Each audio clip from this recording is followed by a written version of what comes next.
Paris joue au petit trou en championnat, 2 victoires et 3 nuls sur les 5 dernières journées. 4 équipes font mieux sur la même période. Paris est malgré tout leader du championnat avec 2 points d'avance sur Lens et sur l'OM. Le paradoxe, c'est que ce PSG est impressionnant en Ligue des Champions. 3 victoires en 3 matchs, dont 2 à l'extérieur à Barcelone et à Leverkusen. Demain, vrai test, on a hâte d'y être.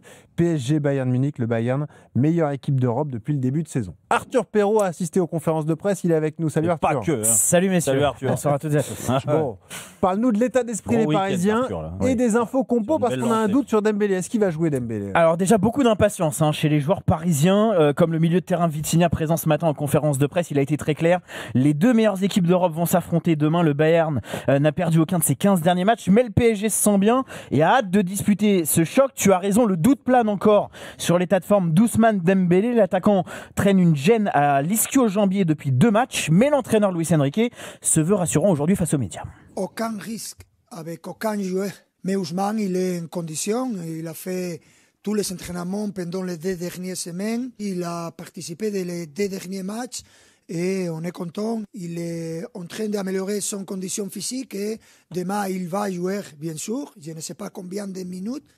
Demain, on va décider combien de temps. Mais méfiance, le PSG n'a remporté qu'un seul de ses 5 derniers matchs contre le club allemand. C'était l'été dernier lors de la Coupe du Monde des clubs. C'est la une de Rotten sans flamme aujourd'hui. Paris sur courant alternatif. Est-ce que ça peut fonctionner sur la durée ? 32-16 pour participer au débat. Jérôme, est-ce que ça peut marcher comme ça, ce mode on-off ? On joue pas en Ligue 1 et on assure en Ligue des Champions ? Sur la durée, certainement que non. De toute façon, on n'a jamais vu une équipe gagner la Ligue des Champions ou faire des grands matchs, parce que tu n'es pas obligé de gagner la Ligue des Champions et pas faire une grande saison. Tu peux perdre en finale, tu peux perdre en demi-finale aussi. Sur des matchs à élimination directe, il peut se passer beaucoup de choses. Et ça remettra pas en question la façon de jouer et la force que peut dégager une équipe. Mais là où je te dis que sur la durée, c'est pas possible, ce qu'ils sont en train de faire sur le début de saison, c'est parce que je pense que tu as une confiance que tu récupères à chaque fois que tu fais des sorties. C'était le cas du Paris Saint-Germain l'année dernière, même en faisant tourner son effectif en championnat quand ils étaient sûrs d'être champions. Luis Enrique, il s'est toujours servi de cette dynamique positive pour continuer à gagner. On a longtemps cru à une invincibilité en Ligue 1. Hein. Oui, jusqu'à Nice d'ailleurs. Perdu au Parc des Princes contre Nice, et personne ne les voyait perdre ce soir-là. Mais ça peut arriver, ça arrive sur des one-shots, ça peut arriver de perdre un match. Mais c'est plus la façon de jouer, en effet. Et moi, je le dis, depuis, il n'y a pas que moi qui le dis, en championnat, c'est vrai que c'est poussif, c'est très poussif, alors dû à plein de choses. Bien sûr qu'il y a des circonstances atténuantes pour Luis Enrique, entre les blessures, entre les joueurs qui ont du mal à rebondir après avoir quasiment tout gagné l'année dernière, a atteint un niveau incroyable. Tu sais, quand on te place tout là-haut, c'est difficile d'y rester, c'est même le plus dur d'y rester. Là-haut, et que des fois tu te fais rattraper un peu par pas ton hygiène, parce que je pense que les blessures sont pas liées à un manque d'hygiène de vie, de sérieux, voilà. Ouais. C'est plus dû à l'accumulation des compétitions, au fait qu'il n'y a pas eu assez de repos et tout ça, et que les joueurs se sentent usés physiquement et usés mentalement. Mais ça, qui est responsable des mauvaises prestations en Ligue 1 ? Moi, en fait, je pense que c'est un tout. Je pense que déjà, quand tu as un profil de club, du moins une stratégie dans le club, où tu veux donner du temps de jeu à des plus jeunes pour qu'ils progressent, forcément, tu vas avoir des piqûres de rappel, surtout quand il y en a beaucoup sur le terrain. Et en plus, et on en revient au match nul dernièrement à l'extérieur, où tu mets à Lorient. Où tu mets des jeunes avec des joueurs expérimentés, des joueurs qui ont tout gagné. Dembélé, Barcola avaient débuté ce soir-là. Tu vois, Kvaratskhelia sur le dernier match. Ce que je veux dire, c'est que ces joueurs-là, normalement, ils font la différence parce qu'ils sont bien. Mais là, ils vivent une saison compliquée parce que la plupart, et tous ces joueurs que je viens de te citer, ils se sont blessés. Donc, quand tu reviens de blessures, et surtout des blessures musculaires, tu ne peux pas être à 100% aujourd'hui. Et donc, pour retrouver le 100%, il faut que tes coéquipiers aussi t'aident en termes de tempo à élever ce rythme-là. Et en fait, le problème, c'est que quand tu fais jouer des jeunes, eux, ils ont plus le niveau U19, Youth League, que donc c'est Luis Enrique le responsable alors. Mais il est responsable, oui et non. Ce que je veux dire, il est dans un sens obligé de les mettre parce qu'en effet, il y a des joueurs qui ne peuvent pas enchaîner les matchs parce qu'ils viennent de se blesser et qu'il faut être vigilant et partager les temps de jeu. mais à la fois, c'est problématique sur la construction de ton équipe et la progression de ton équipe. Alors pour l'instant, ça ne se sent pas en termes de résultats, parce que même en étant mauvais ou en jouant une mi-temps sur 2, ils arrivent quand même à faire tourner le compteur et ils sont premiers du championnat et invaincus en Ligue des Champions avec 3 matchs, 3 victoires. Mais malgré tout, quand le niveau va s'élever, et tu sais très bien qu'une saison, ça se construit, c'est pas juste 3 mois, d'un seul coup, tu appuies sur le bouton, allez, au mois de février, il faudra être au top à tous les matchs. Non, ça se construit, ce que je veux dire. Il y a une dynamique de groupe, il y a une dynamique d'équipe, et il y a surtout, tactiquement, ce que tu veux mettre en place. Et pour l'instant, en effet, il y a trop de piqûres de rappel pour être sûr que le PSG fasse une grande saison. Et ça, moi, je pense qu'il faut corriger absolument ça au plus vite. Alors, je ne dis pas que là, il y a de l'urgence, parce que, je te dis, les résultats te donnent du temps, en effet, et tu pourras accepter que demain, il ne gagne pas contre le Bayern. Ça ne va pas mettre en péril la qualif. Tu peux accepter que la semaine prochaine, en championnat, je ne sais pas où ils jouent à Lyon, là. À Lyon, ouais. Ils se fassent accrocher. Ce n'est pas pour autant qu'ils ne vont pas être champions de France. Mais moi, je pense qu'en termes de confiance, d'état d'esprit dans le groupe, c'est important d'avoir des repères assez vite. Et pour l'instant, ces repères-là, ils ne les ont pas. Dugas, est-ce que ça peut marcher sur la durée, comme ça, le courant alternatif ? Moi, je vois pas où il est le problème, en vrai. Je te promets, sur ce pari qui est moyen en championnat, qui a gagné un match sur 2 depuis le début de la saison, je vois pas où il est le problème. Moi, j'ai l'impression que c'est voulu. C'est voulu. Aujourd'hui, Luis Enrique, voilà, il part au plus pressé, il est dans l'urgence. Voilà, il n'a pas envie que son équipe soit forcément à 100% maintenant. Il sait que la saison est extrêmement longue, elle doit se construire.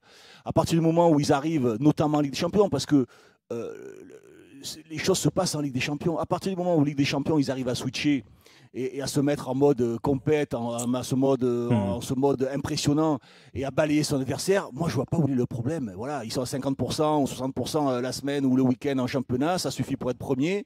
Et puis après, ils arrivent à se transformer, à être un peu plus compétitifs, parce que peut-être qu'ils ont que ça dans les chaussures aussi. Peut-être que physiquement, ils sont pas au top. Peut-être que Jérôme a expliqué aussi les raisons pour lesquelles certains joueurs sont pas encore revenus à leur top niveau. Ils ont gagné beaucoup de choses. Une forme de lassitude qui va peut-être se remettre en jeu avec la Ligue des Champions, avec tout l'intérêt. C'est aussi des compétiteurs. C'est-à-dire que je pense qu'aussi c'est la compétition qui va attirer ces mecs-là.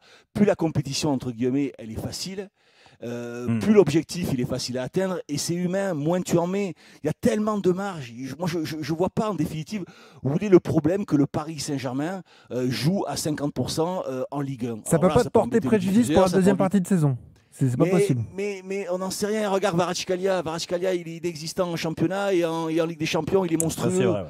Aujourd'hui, on peut faire confiance à ces joueurs-là, on peut faire confiance à cette équipe-là. Ils ont gagné le droit qu'on leur donne confiance. Voilà, si Paris était moyen en championnat et que c'est la même chose en Ligue des Champions, je te dirais, bon, là, attention les gars, il faut se réveiller, il y a un problème, ça ne va pas se réveiller comme ça du jour au lendemain. Là, ils ont réussi à faire quelque chose de différent, c'est-à-dire en étant très moyens en championnat, ils arrivent, dès que la Ligue des Champions et cette musique, elle arrive, ils arrivent à se mettre en mode lunaire et à balayer tout le monde.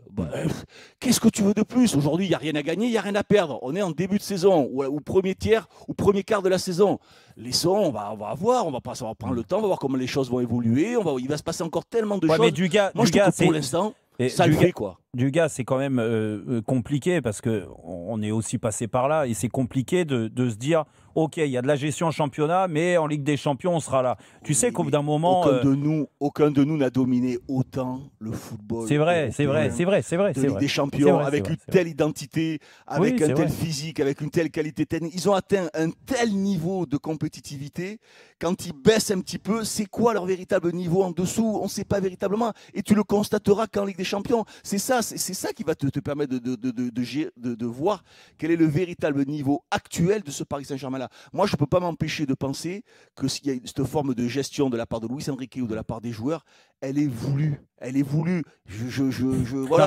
Limite du gars, Luis Enrique, il veut pas avoir la première mi-temps qu'il a vue contre Nice. Du moins, moi, je te le dis parce que je le sais. Il était très mécontent du rythme de la première mi-temps. Franchement, oui, toi, moi, pas Eric parce qu'il est blessé, mais on aurait pu jouer en première mi-temps. Hein. Oui, non, là, non, même avec la meilleure volonté du monde, non. Non, toi, non. Peut-être dans le but, Eric. Bon, Eric, qu'est-ce que t'en penses? Écoute, je suis un peu de l'avis de Dugas. Luis Enrique, il s'est acheté la paix sociale pendant un long moment avec ce qu'il a fait l'an dernier. Et j'espère que les supporters parisiens, et toi, Jérôme, comme Pierrot Dorian dans le Moscato Show, qui s'inquiète depuis le début de la saison, j'espère que vous aussi, vous lui donnez tout ce crédit. Et surtout, il a énormément de blessés. Il est obligé. Enfin, cette année, je le répète encore une fois, mais l'intersaison estivale de cette année, elle a été tellement unique et particulière que presque tout le monde tâtonne. Donc lui, qu'est-ce qu'il fait? Il est en train de faire un championnat et une qualification de Ligue des Champions tout en essayant de se passer des blessés, en essayant de remettre ceux qui reviennent de blessures à niveau, en essayant d'intégrer des jeunes, en essayant de faire en sorte qu'il n'y ait pas d'autres mecs qui se blessent. Donc c'est une sacrée gymnastique qu'il est en train de faire. Et pour le moment, il est premier en Ligue 1. Et il est devant en Ligue des Champions, en ayant marqué les esprits sur le match notamment au Barça. Donc, écoute, je peux même pas croire que il va faire ça pendant toute la saison, puisqu'à un moment donné, il va récupérer toutes ses forces et il va faire ce qu'il a fait l'an dernier en deuxième partie de saison, c'est-à-dire il mettra son équipe type notamment pour la Ligue des Champions, parce que c'est là où ça va devenir tendu, pour aller chercher les gros titres. Voilà. Donc, mais est-ce que ça suffira, Eric? Parce que moi, c'est-à-dire que récupérer tout son effectif, faire en sorte de les remettre tous en jambes et jouer sur les 4 derniers mois, ils l'ont fait l'an dernier. Ouais, mais non, moi je suis pas d'accord avec ça. Alors après, non, mais après, moi je vous trouve très gentil. Au mois de juin, ils n'étaient pas qualifiés. Non, mais d'accord. À la mi-temps ou à la je sais pas combien de minutes contre Manchester City, ils étaient pas qualifiés. Non, mais ouais. ce que je te parle, en effet, c'est vrai qu'il y a eu, ça a switché en termes de résultats, de réussite. Mais n'empêche que la saison, si tu veux, il l'a construit. Dès le premier jour, au mois de septembre. En Ligue 1, ils étaient forts. En Ligue 1, ils étaient forts. En Ligue des Champions, même si les résultats n'étaient pas là, ça manquait de réussite. Mais l'équipe, elle dégageait quand même la même. Non, mais l'histoire, faut pas la recréer parce que là où tu as raison, Benoît, et je pense que certains ont oublié, c'est que l'équipe type, plus ou moins, elle était présente dès le mois d'octobre en Ligue des Champions. Mais jamais de la vie, puisque c'est Kvaratskhelia qui te change la saison. Non, mais je te perds. Plus ou moins, je t'ai dit, à part un joueur. Dis-moi, tu te rends compte de ce qu'il a amené ce mec? À part un joueur près, Eric, laisse-moi finir, tu avais le même dispositif défensif, tu avais les mêmes 3 milieux de terrain, et on était le premier. Et moi, le premier, où j'en avais marre de Ruiz, parce que je me disais, mais Ruiz, il a un totem d'immunité, celui-là, il joue tout à l'arrière et tout ça. Bien sûr qu'ils ont switché, bien sûr qu'ils se sont améliorés, ça, on est d'accord. Mais n'empêche que la base était là. Et il a construit sa saison, si tu veux, dès le mois d'octobre, novembre, décembre. Ça a servi à ça. Là, moi, je trouve que... Quand il met Dembélé avant-centre aussi, avec Kvaratskhelia, Dembélé avant-centre, il y a quand même des choses qui changent tout. Non, mais c'est là que je vous trouve gentil, en fait. Je vous trouve trop gentil avec eux, en fait, ce soir. Je te dis pas... Trop gentil avec eux. Bah oui. Si on est méchant avec eux, qu'est-ce qu'on va dire de Monaco ou de Marseille? C'est pas être méchant, c'est être exigeant, en fait. Vous vous contentez, vous dites, bon, c'est pas grave, ils sont en Ligue 1, contre Nice, ça ronronne, ça dort, c'est pas efficace. Ça m'étonne. Ils font des nuls en Ligue 1. C'est pas grave, en fait. Dugas, moi, ton avis m'étonne. Mais par contre, toi, Benoît, t'as oublié. Non, mais Benoît, t'as oublié. Non, mais attendez, les gars, c'est pas la même chose. Rappelez-vous quand même qu'ils ont eu du crédit. Ils font 70 matchs la saison dernière. Il y a la Coupe du Monde des clubs. Ils n'ont pas eu de repos. Oh, on sait ce que c'est aussi. On a été sur. Tu crois quoi qu'ils vont arriver, Benoît? Et qu'ils vont retrouver, ils vont repartir plein fer, ils vont tout redynamiter. Ils n'ont pas besoin de le faire. Tranquille. Pourquoi tu paniques? C'est ça qui est gênant, justement. Ils n'ont pas besoin de le faire. C'est cette petite musique. Ils sont cool en Ligue 1. Ça va pas être difficile. Du coup, ils sont accrochés à Lorient. C'est quoi le problème? Ils vont perdre à Marseille, c'est pas grave. Mais t'as pas besoin d'exigence quand même pour continuer à performer au plus haut niveau. Les gars, il y a des circonstances atténuantes. Ah, donc tu es en train d'expliquer, toi, que Luis Enrique et son équipe, ils sont pas suffisamment exigeants. Eh bien, écoute, va leur expliquer. Après ce qu'ils ont fait l'année dernière, va leur expliquer. Va leur expliquer, toi, ce que c'est que l'exigence. Et bien, ils ont hâte de t'entendre. Je pense que ça commence à renronner et que ça peut être dangereux pour le PSG. Après, Benoît, le risque de tenir ce discours-là, c'est que si demain, ils en mettent 3 au Bayern, c'est possible, hein. Parce que pour l'instant, ils en ont mis. Qu'est-ce que tu vas dire?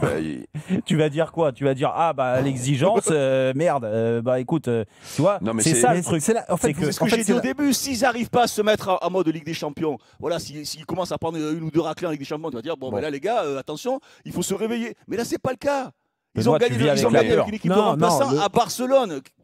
Le fond de la pensée, Non, mais- c'est en fait, je comprends pas comment vous réfléchissez. En fait, vous vous dites bon, ça va, il joue 3 matchs comme ça de temps en temps. On n'est pas, peut-être aussi, peut-être, mais on n'est pas exigeant sur les. Enfin, c'est un peu une façon de réécrire l'histoire de la saison dernière en se disant, finalement, il y a que le match de Manchester City qui a tout transformé. En Ligue 1, ils étaient très forts, le PSG. Souvenez-vous de la saison qu'ils ont sortie du début à la fin. Oui, mais quand même. C'est ça aussi qui t'a permis de faire une bonne deuxième partie de saison et d'aller chercher les titres. Si, évidemment. Non, mais les gars, vous vous rendez compte les soucis qu'il a, Luis Enrique, là, depuis le début de la saison avec les blessés. Et en plus, chaque fois qu'il y en a un qui rentre, il se reblesse. Donc, pour le moment, on n'a pas vu l'équipe type du PSG. C'est vrai, les autres. Non, mais on n'a pas vu l'équipe type du PSG encore pour le moment. C'est vrai. Pour l'instant, on l'a pas vu. Et là, pour rebondir sur ce que Benoît disait, pour lui donner un petit peu raison, c'est que je parle pas collectivement, mais je parle individuellement. Parce que la saison, c'est pareil, les joueurs. Je prends l'exemple de Dembélé, qui est ballon d'or, pas de problème et tout ça, qui a du mal à revenir parce qu'il appréhende un petit peu son retour de blessure, quelques douleurs, mais ça, tout le monde là, quand tu reviens d'une telle blessure, de toute façon, tous les joueurs, même au niveau amateur, quand tu reviens d'une grosse déchirure comme ça, tu as une appréhension. Tu vois, tu as des choses qui se passent à l'intérieur de ton corps où, par moment, tu vois, et puis il y a des gens qui sont un peu plus douillés que d'autres et tout ça, bon, peu importe. Mais n'empêche que Dembélé, depuis le mois de septembre, on va dire qu'il n'a pas commencé sa saison. D'accord ? Donc là, il va continuer. Après, il va y avoir. Doué non plus. Doué, c'est encore pire parce qu'il est blessé. Donc lui, on ne verra pas avant le mois de janvier. Bon. Donc en fait, là où je peux te donner raison, c'est que en effet, la qualité de ces joueurs-là sur la saison, sur la fin de saison qu'ils ont pu faire, du moins la deuxième partie qu'ils ont pu faire, parce qu'elle était incroyable, du mois de janvier jusqu'au mois de mai, on n'est pas sûr que ces joueurs-là retrouvent ce niveau-là dans un premier temps. Le PSG, ils sont monstrueux, mais le PSG, ils sont monstrueux l'année dernière à partir de janvier. Mais ça se construit en première partie de saison, du gars. C'est vrai. C'est pas d'un clic magique comme ça qu'en janvier tout s'est transformé, en fait. C'est ça la différence. Alors aujourd'hui, après 10 journées, ils marchent sur l'eau. Ils ont 10 points d'avance. Qu'est-ce qu'on ferait comme débat ? Ah, c'est pas parti un peu vite, c'est pas trop rapide, c'est pas trop ci, c'est pas trop là. L'arrivée, c'est au mois de mars. Mais oui, mais faut savoir. Tu dis c'est incroyable qu'ils aient maintenu l'exigence qu'ils avaient la saison dernière. Non. Si, on dirait qu'ils sont sur régime et ils vont exploser avec les blessures. Avec les blessures, ils auraient explosé. Après, on aurait fait un débat. Ah ben là, ils ont démarré peut-être un peu fort. Ils se sont pas reposés. Mais non, mais n'importe quoi. Moi, je crains même que demain le PSG gagne 3-0 et on dit oh là là, ils sont injouables.